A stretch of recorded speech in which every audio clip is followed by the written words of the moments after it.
నమస్కారం వీవర్స్. పరమభక్తుని భగవంతుడు విస్మరించడు.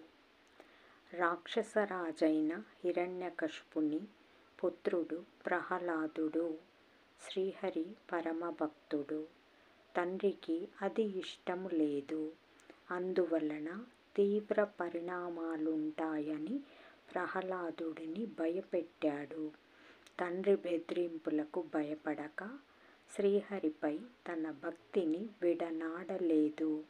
హిరణ్యకశిపుడు ప్రహ్లాదుని జీవితంపై అనేక రకాలుగా ప్రయత్నాలు చేశాడు. అయితే ఆ ప్రయత్నాలన్నీ నిష్ప్రయోజనమయ్యాయి.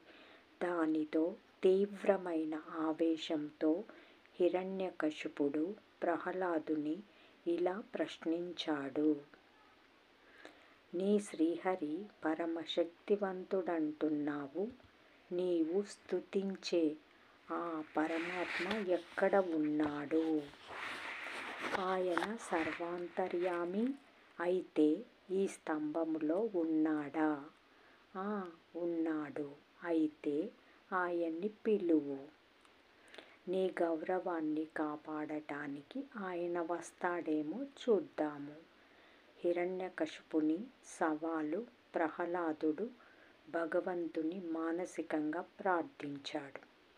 స్తంభం రెండుగా చీలి నరసింహస్వామి ఉద్భవించి గర్విష్ఠి అయిన రాక్షసరాజును సంహరించి ప్రహ్లాదుని ఆశీర్వదించాడు.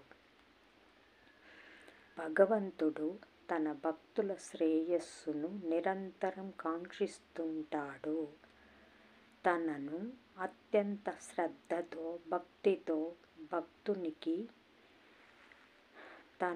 అత్యంత శ్రద్ధతో భజించే భక్తునికి సహాయపడటానికై భగవంతుడు ఏమైనా చేస్తాడు. ప్రహ్లాదుని కోసం భగవంతుడు నరసింహావతారం ఎత్తలేదా? జై సాయిరామ్.